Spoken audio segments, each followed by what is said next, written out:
My distinguished colleagues, I stand before you today with a heavy yet resolute heart. Recent events compel me to address not only the accusations that have been hurled against me personally, but also the attacks on the institution we hold sacred, the House of Representatives, the heart of our democracy and the voice of the Filipino people. Let me begin with a matter that is both alarming and unprecedented. The Vice President of the Republic of the Philippines, Sara Duterte, admitted to contacting an assassin to kill President Ferdinand R. Marcos Jr., First Lady Luis Araneta Marcos, and myself. Let me be clear. Hindi na to biro. Hindi na to normal na panalita. Isa itong direktang banta sa ating demokrasya, sa ating pamahalaan, at sa seguridad ng bayan.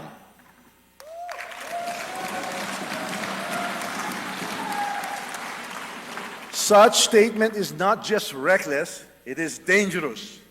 It sends a chilling message to our people, a message that violence can be contemplated by those in positions of power. This is not just an affront to the individuals targeted, it is attack on the very foundation of our government. It is an insult to every Filipino who believes in the rule of law and the sanctity of life. Violence has no place in our society. It is irreconcilable with the values that have taught and guided us for years. Values of respect and amicable, peaceful conflict resolution.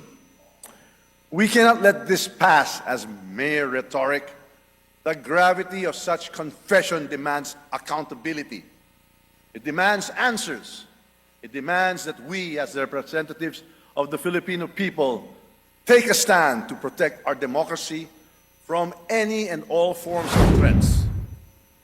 The actions of the Vice President will go down in the annals of history like a nightmare that will haunt our people for generations. And this House will do whatever we can to protect the dignity of this institution and the 100 million Filipinos we represent.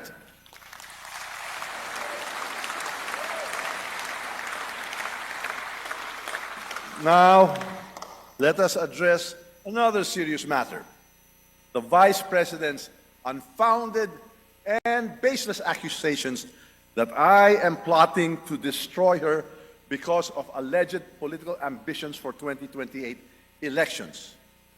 My colleagues, these accusations are not only untrue, they are a desperate attempt to distract from the real issues at hand. Malinaw ang katotohanan.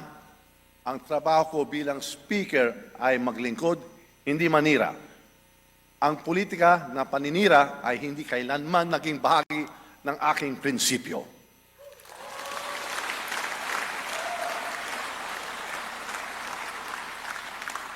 My focus has always been on fulfilling my responsibilities as Speaker of the House, leading with utmost integrity, untarnished by division and self-interest, and guided by the principle that every action and decision I take must always be for the benefit of the Filipino people.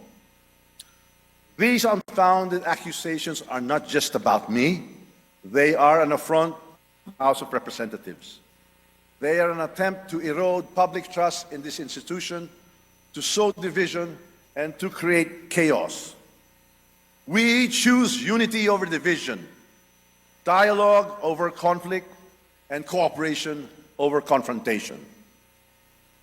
Why these baseless accusations?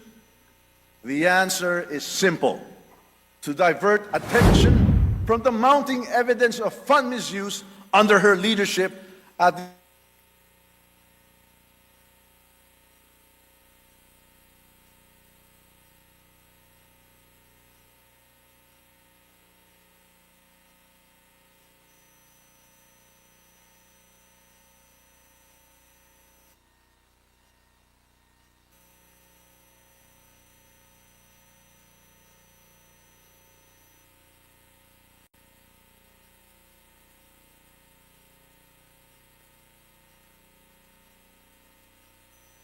and accept vague explanations and evasive responses.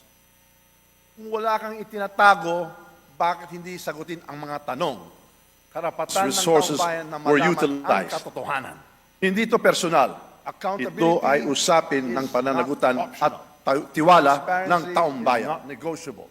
Instead of providing clarity, we have seen attempts to shift the narrative, to create distractions, and to fabricate stories.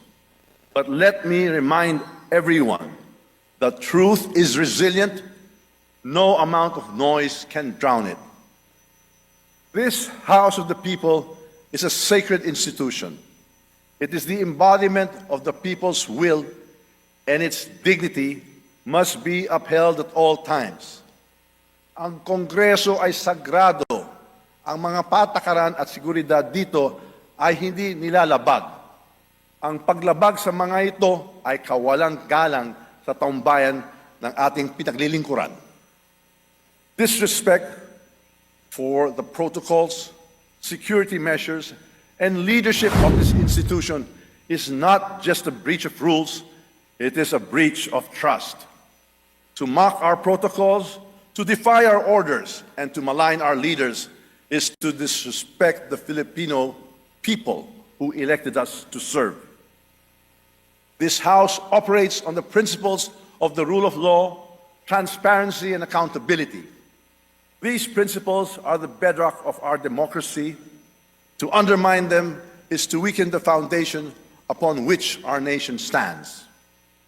My colleagues, I call on you to stand with me in defending this institution.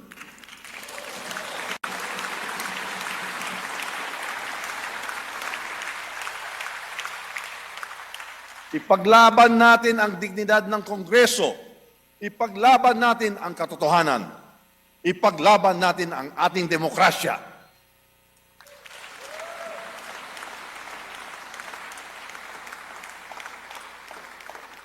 This is not about personal interests.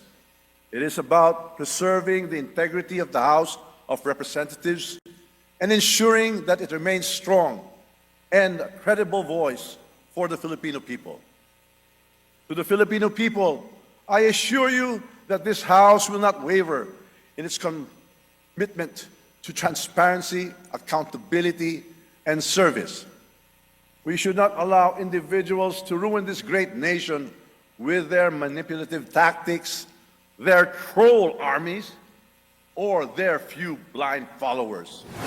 We owe it to the Filipino people to remain steadfast in our mission to pass laws that improve lives, protect freedoms, and ensure a brighter future for all.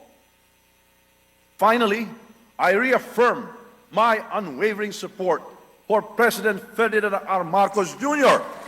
and his administration.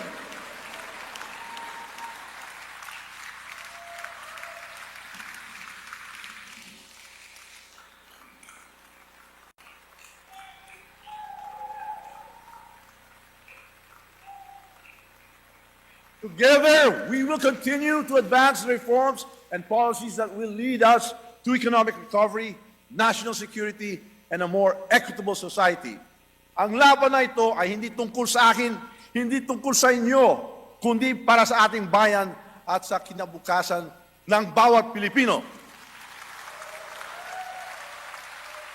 Let us rise above the distractions. Let us reject baseless accusations. Let us focus on what truly matters, serving the people and strengthening the institutions that uphold our democracy. Let us stay focused, steadfast, and committed to the great job we are doing. It is indeed my honor and privilege fighting this battle with and for all of you. Thank you, and may God bless the Philippines. Mabuhay ang Kongreso! Mabuhay ang Sambayang Pilipino!